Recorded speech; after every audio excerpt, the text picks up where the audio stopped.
Hello, my beautiful friend, and welcome back to another podcast episode of Health Habits and Epic Living.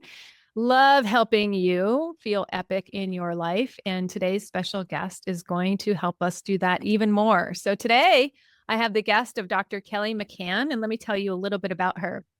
She brings clarity, compassion, and cutting edge medicine to those ready for more than a diagnosis. I know our conventional medicine system loves to do a diagnosis and treat symptoms, but we are going to talk a lot more than that in this episode. She's a trailblazer in functional, integrative, and environmental medicine. She specializes in uncovering the true root causes of complex chronic conditions like mast cell activation syndrome, which I can't wait to talk a little bit more about that, mold toxicity, and persistent infections. Her approach blends advanced diagnostics with decades of experience and intuitive insights to treat not just symptoms, but soul level origins of illness. After navigating her own health crisis, including mold exposure and Lyme disease, Dr. Kelly discovered how deeply our emotions, thoughts, and environments shape our biology. She works at the Spring Center in California, close to me, and she leads a team of helping patients reclaim their energy, their clarity, and their vitality. And we are so happy to have you on the podcast today, Dr. Kelly, to talk about your blueprint and all the ways that you help your patients heal from chronic disease. So, welcome to the podcast. Thank you so much, Sherry, for having me. I'm really happy to be here. Yeah. So I thought to get us started off, I am a lifelong learner. And as before we started recording this episode, I said, when I found functional medicine, I'm like all in. I can't learn enough. And so there's a term. One of the reasons I wanted to have you on this podcast is I never heard about this syndrome called mast cell activation syndrome. So I just love for you to educate me, educate our audience a little bit about this. This sounds like something important. I know how mast cells Yeah. work when it came to asthma and a lot of allergic reactions. We use antihistamines to tamper down the mast cell. So that's like the understanding I have of the mast cell activation, but I'd love for you to explain some more about it. Sure. And the crazy thing is that you probably see this every day. And you know that it's like 1 in 5 people actually have mast cell activation. So it's actually pretty common.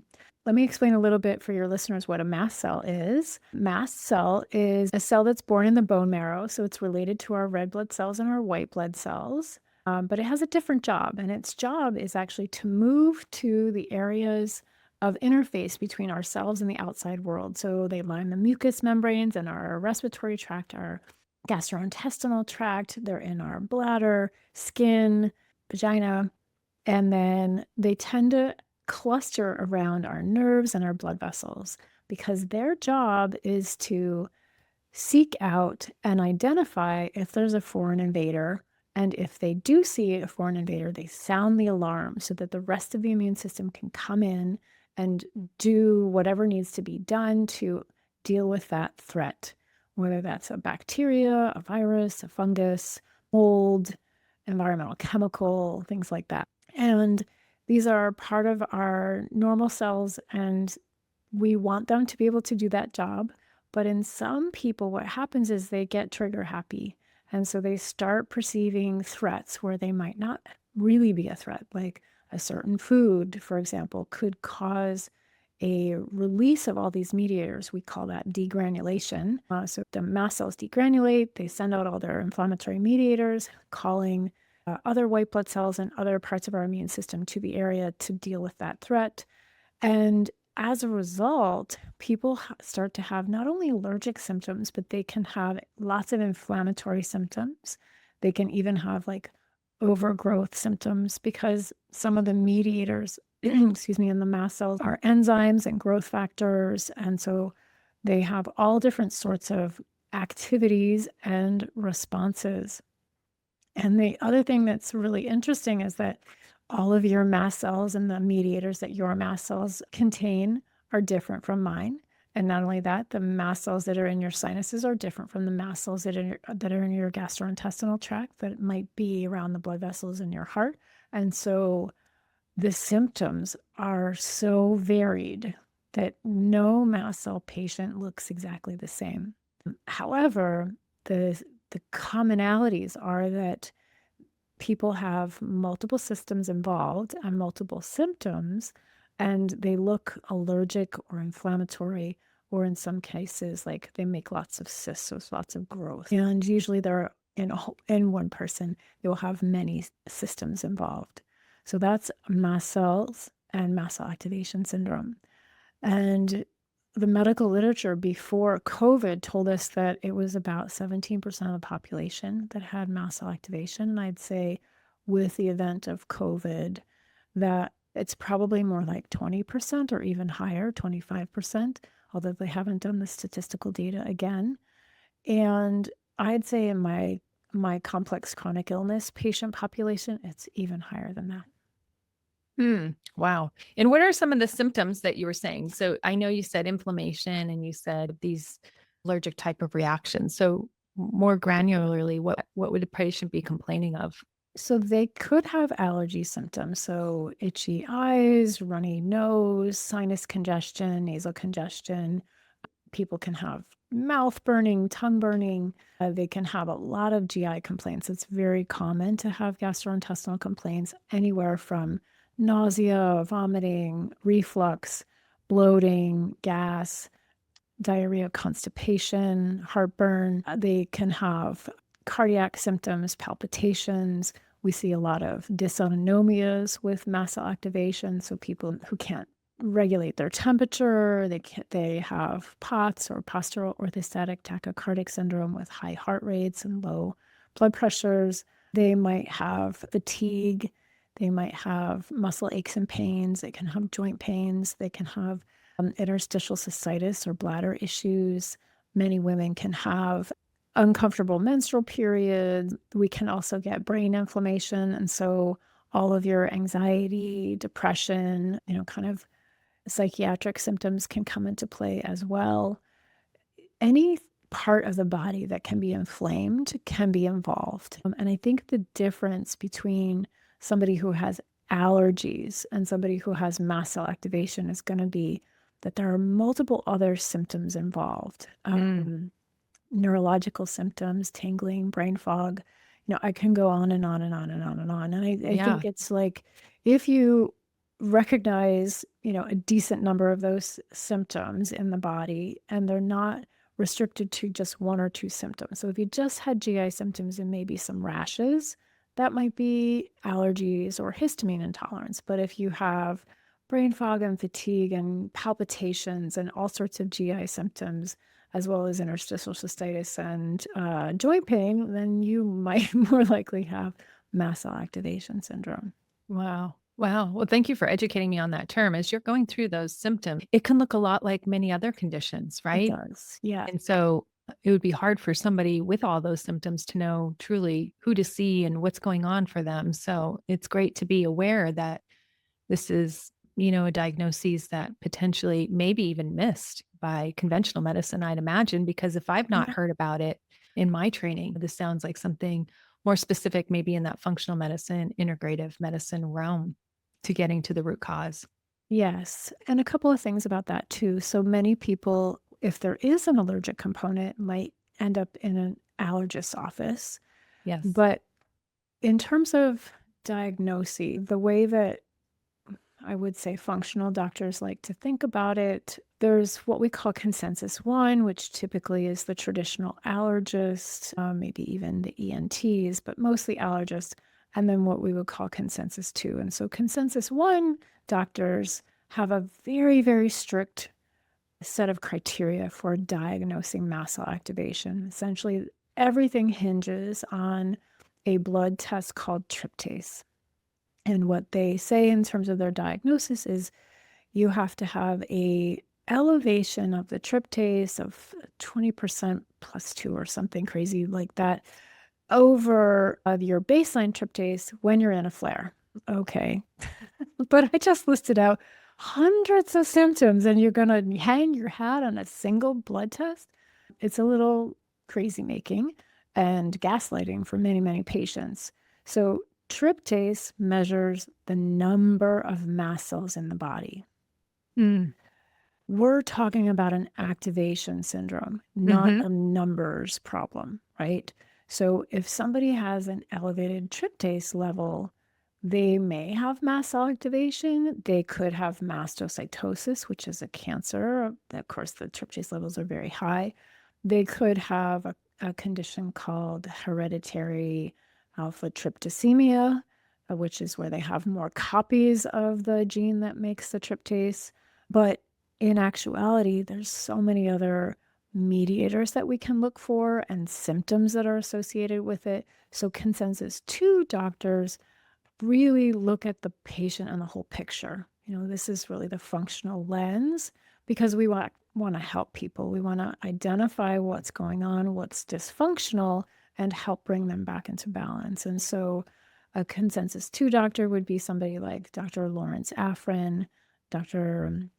Theo Theoharides, Tanya Dempsey, myself, and quite a number of functional and naturopathic doctors now understand that mast cell activation exists and are starting to try and treat it. And there are ways to diagnose it. The diagnoses are still, in terms of laboratory evaluations, we can look at a few things, but you usually need a specialty lab because the mediators are so labile that they have to be refrigerated right away. And it's very difficult to get that diagnostic criteria. It's possible, and we can talk more about it if you want. But it's really more a clinical diagnosis.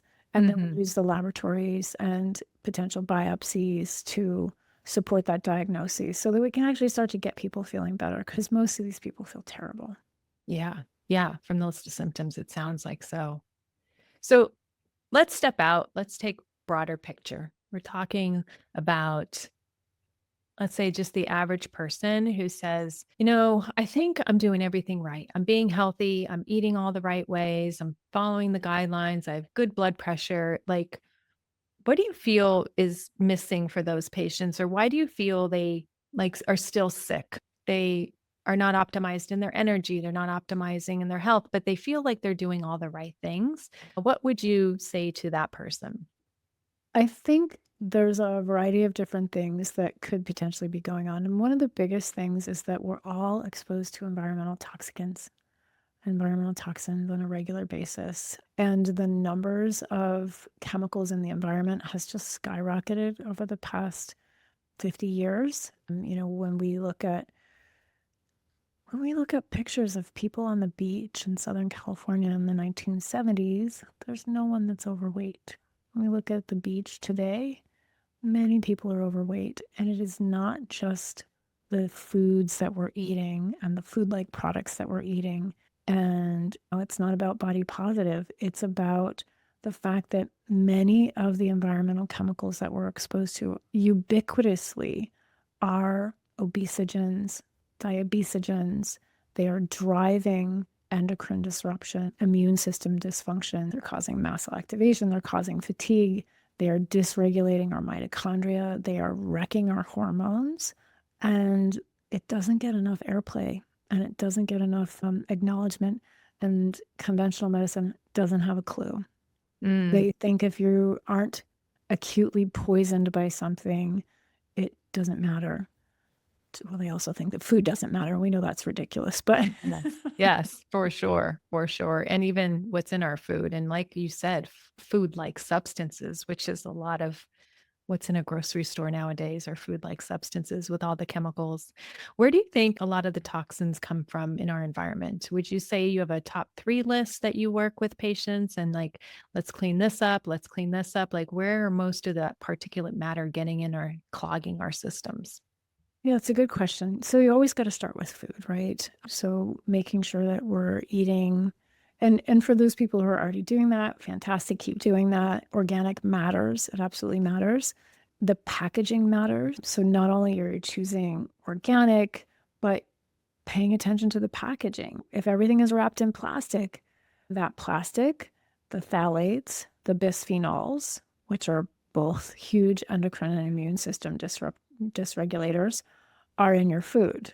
And then what do you cook your food on? Are you cooking on nonstick pans? Now you're getting flame retardants in your food.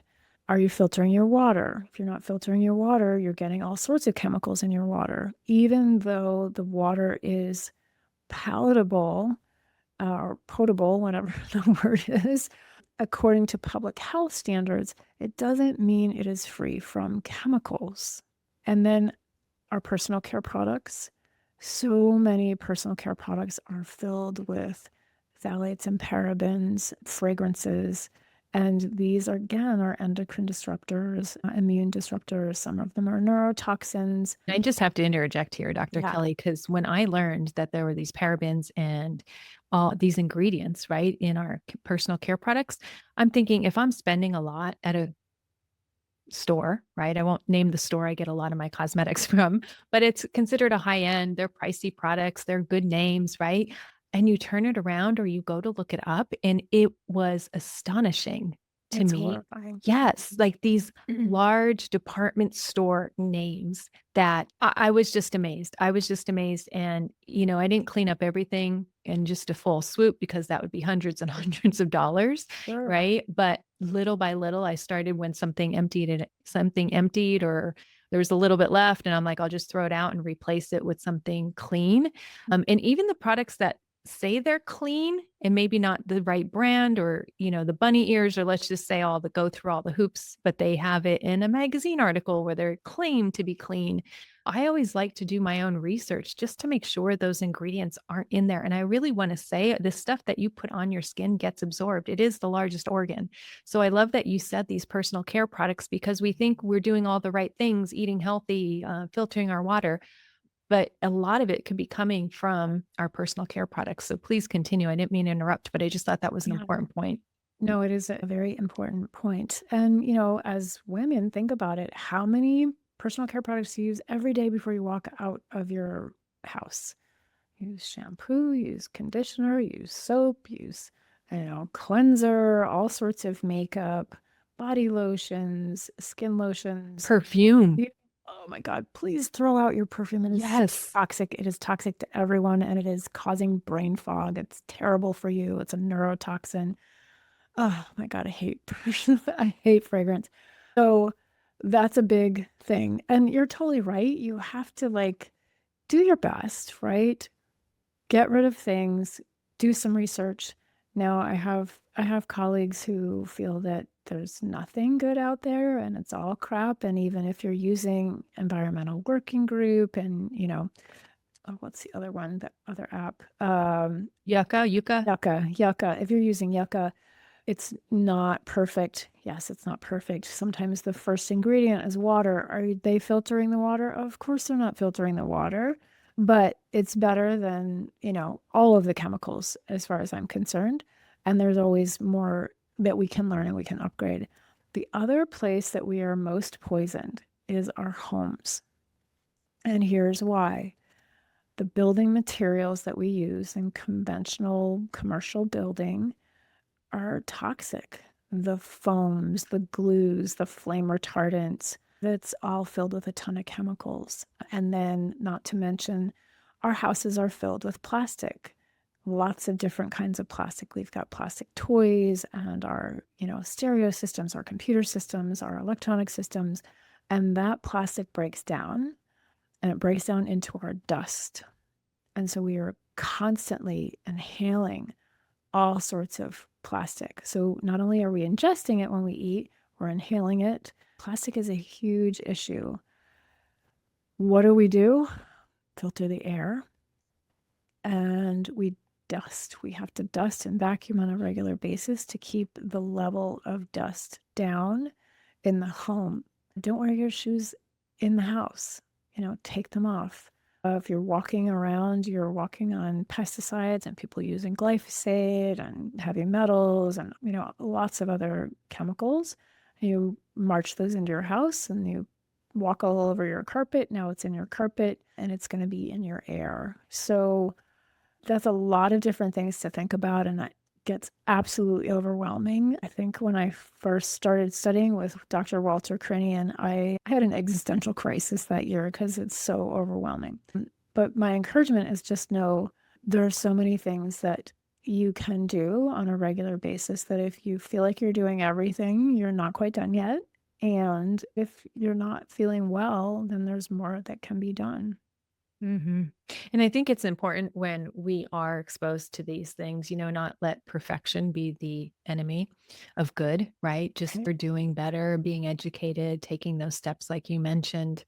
And I also think it's important we educate ourselves as we get all this new information, right? Sometimes we may hear it once and we may poo poo it like I did. I'm like, oh, environmental toxins, oh, whatever. That's just another thing. But then I started realizing, like, oh, there is science behind it and started looking up some of the research and being like, oh, okay, this is a thing. Just because it's new to me doesn't mean I necessarily have to poo poo it or Yeah. not believe it's true. And so when I started doing the research myself, right, that's always when you're like, oh, I'm really convinced now how these toxins, like there was one study, I can't remember. I learned about it on a podcast where these women, if they used these phthalate free makeup for 28 days, that their risk or cancer or something went down or their mutated cells went down. And it was a study done in humans.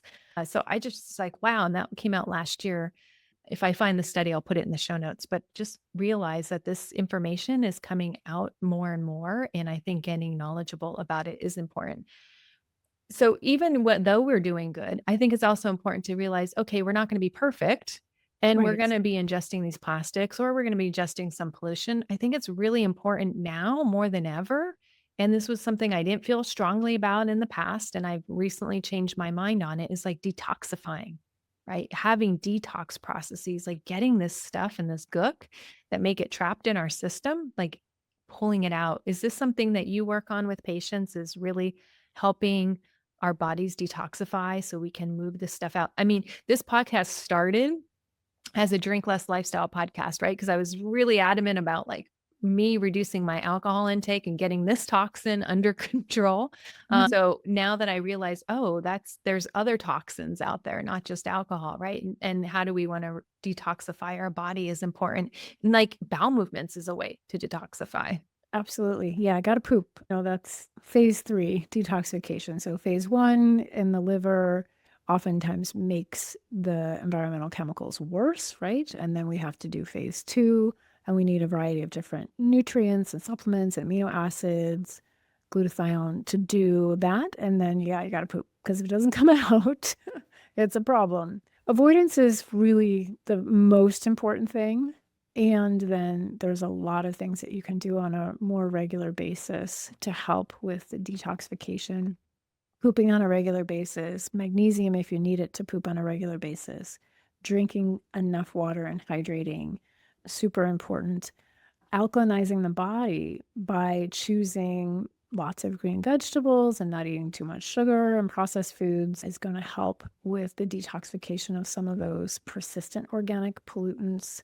Not eating too much sushi. I know sushi in Southern California is really hot and cool to do. It's also unfortunately very contaminated. And I'm not picking on the fish industry, but it's true. Most fish are contaminated, and most patients who have elevated mercury levels are fish eaters. So being mindful of the source of the fish, how big the fish is something that, we have control over. I had one woman, she was so sick. She had terrible Hashimoto's and terrible fatigue, and she was eating sushi like 3 or 4 times a week. And after, I don't know, 50 IV chelations, she was finally feeling better. So That's a avoidance lot. is really important because detoxification is expensive, time consuming, and arduous. So the more that we can avoid, the less, aggressive we have to be on the back end when we get sick. But in terms of maintenance, sauna is fantastic. Sauna gets out all sorts of chemicals, basically everything from heavy metals to mold toxins, many of these non-persistent things like pesticides, even the more fat-soluble pesticides, like DDT, PCBs, those things can get out of sauna. The only thing that is difficult to get out with sauna is plastic, actual plastic, and some of the flame retardants that are difficult to get out with sauna. So that's And where, is there a specific type of sauna? Any sauna, like infrared versus you hot, know, like I was steam? taught that it doesn't really matter. It's more about the sweat. I know a lot of people are big into infrared saunas.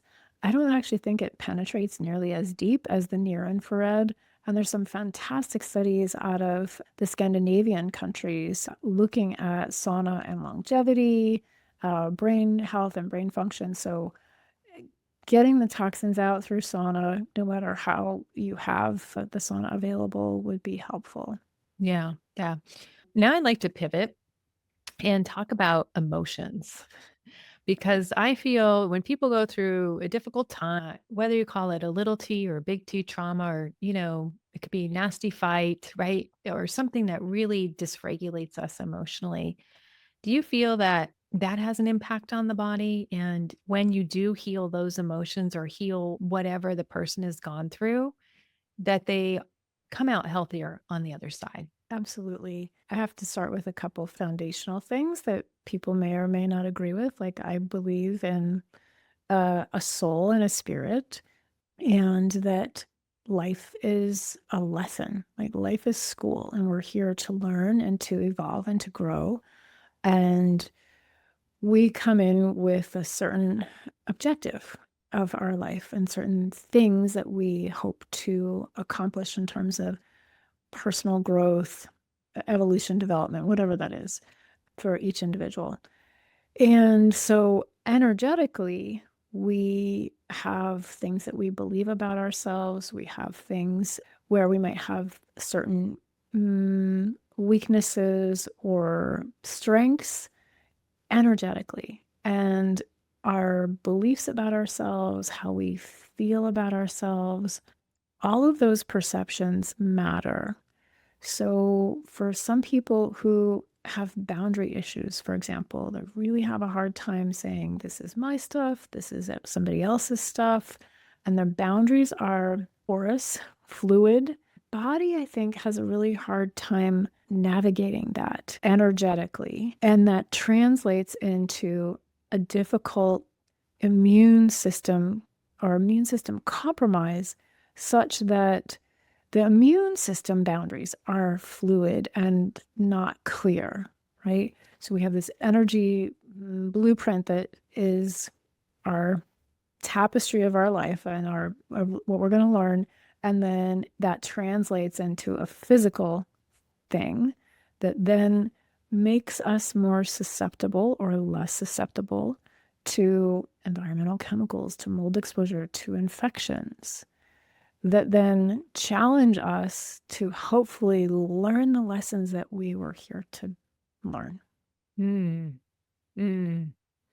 Interesting. I think of this semi-permeable membrane that things can diffuse across, right? And if you don't have strong boundaries, right, you get this membrane where you just soak in what you're bathing in and how what you're bathing your brain in, what you're bathing your mind and your soul in, right? All that can get absorbed. That's a great analogy for setting boundaries and being careful of your inputs, right? I had a podcast episode where our outputs oftentimes are influenced greatly by our inputs, right? If we put in crappy food, we're going to feel crappy putting out outputs, right? And if we put in good food and good hygiene and good stuff into our systems, we'll operate a lot better and our outputs will be a lot better. Yeah. Yeah. And just the energy of that. Now, building on that, I know when you work with people, you're talking about radical self love. Mhm. And how does like radical self-love have anything to do with medicine? And I'd love to have you share your thoughts on that. I think, just like I'm talking about with the boundaries, right? If we truly love ourselves, radically love ourselves, we are much more able to say, this is my stuff, this is not my stuff. And radical love gives much clearer boundaries, which then translates into a more healthy, robust immune system, a more healthy, robust nervous system, because we're able to own what's ours and let go of what's not our stuff. And this is really looking at the world as a spiritual journey, right? Not just a physical journey, but we're here on a spiritual journey. And the lessons that we learn when we don't feel well, let's say it this way. How do you learn best? Do you learn best when life is easy and you know all the answers to the test? No, you learn best when you make a mistake, when it's hard, when you really feel challenged. That's when we learn best. So life school is set up the same way. I think the people who are struggling the most with complex chronic illness are the ones who are like, okay, I want to learn it all. I want to go to graduate school as quickly as possible in this life school to have the opportunity to really transform. Because the people who are willing to hold this possibility in their hearts are the ones who can really go from, I don't feel well, to I have a totally different life. My relationship with myself and all the people around me is different because I love who I am and I'm honoring who I am.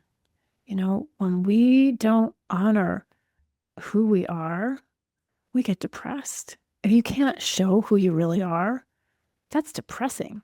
If you don't want to be seen, that can be anxiety provoking, right? So I think that many of the conditions that we have pathologized and called biological, there's an emotional, psychological, and spiritual underpinning. And I'm not saying at all that this is all in your head. Absolutely not. It's in your physiology, it's in your biology because it has become more and more and more concrete. The other way that I think about this is we have intuitive clues along the way, right? Our body sends us signals. We call them symptoms on a regular basis. When we listen to those symptoms, we say, you know, something feels off. I'm going to go to my doctor, or something feels off. I'm going to investigate this. Great, then we can resolve it. But when our tendencies are, oh, I'm a little fatigued today. I've got all these things to do. I'm just going to push through. I'm going to ignore all the signals that my body is giving me, and I'm going to do this anyway because we're in this battle. We have this perception that our minds are who we are, and our bodies are this mechanical thing that we are walking around in. And when our bodies don't work, we get mad at them rather than saying, I wonder why my body is giving me this signal.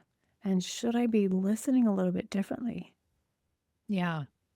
Yeah, I think there's so much wisdom in the body. I think oftentimes our mind will try to tamper down or we'll try to overpower it mentally. Or I also think at least for me, I grew up in a society or in an environment where to be very cognitive, right? To get good grades, to keep achieving, to basically have a desk job, right? Like use your brain, right? Use your head. Or I can still hear parts of my dad, get your head out of your sleep, everything was based around how much you knew and the cognition and how much you achieved, right? And I had to learn later in life that my body had wisdom and that my body was telling me stuff. And I put my podcast on hold for a little bit because my body was telling me this, not my brain. My brain's like, that's a terrible idea. People are going to stop listening. You're going to lose all your followers, right? But my body had so much wisdom in that time frame. And I'm so glad I listened to my body. But I hear your point immensely because growing up and both of us being in the medicine field,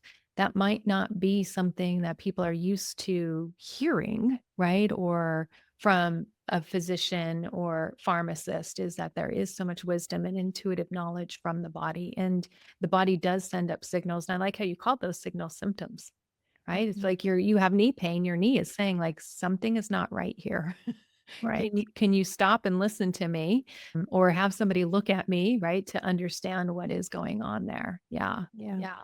And then after you investigate the physical, right? Then that's the opportunity to look at the metaphorical aspect of it too, right? So you do your due diligence and go to the orthopedist or go to your primary care doctor and make sure you get what you need. And I'm not saying don't change your diet, like change your diet if dairy is causing problems and all of that. But what does your knee represent in your life, right? That's our ability to move forward. If it's your foot, that's ability to like stand tall, stand your ground. What about the thyroid? And these are very simple metaphors, but you get my idea, right? So the thyroid sits over our voice box. Why do so many women have thyroid issues? Because we're unlucky? Because it's associated with the double X chromosome? No, it's because women are taught not to express ourselves. We're taught to shut off our voice, to put everybody else first, to disconnect between our heads and our hearts because we have to do it for the kids or we have to do it for this or whatever, right? We, as women in the Western world, are great at cutting ourselves off right there.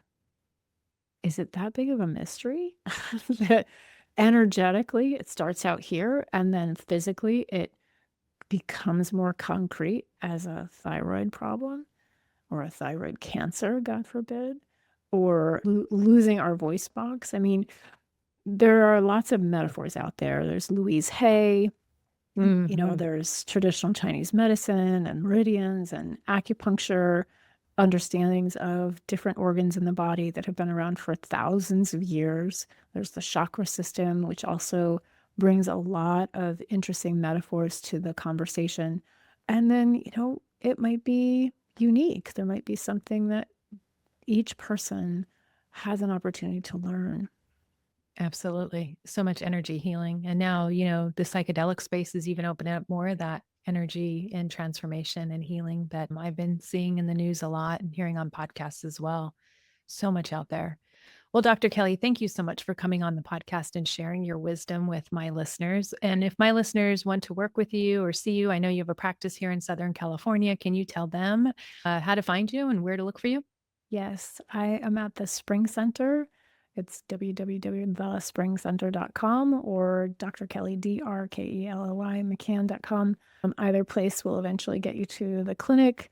I also have medical licenses in about 12 other states. So if you're not in California and you happen to be close by or live in a state where I am licensed, you can also become a patient. We do ask that the first time people do come in person to become a patient for medical legal reasons. And then on my Dr. Kelly site, I do have vlogs and webinars and other resources and freebies for people. And I'm hoping to launch a course sometime early 2026. Fantastic. Well, we will put all those links in the show notes to this podcast episode. And thank you again, Dr. Kelly, for coming on the show. Listeners, thanks for tuning in today, and I will see you next week. Thanks for listening to the Health Habits and Epic Living podcast. If you're ready to take the next step to improve your health, wellness, and lifestyle goals, head over to www.epicyou.com and sign up for my weekly newsletter. Again, that's EPICYOU.com. Please note that the information in this podcast is for educational purposes only and does not constitute medical advice.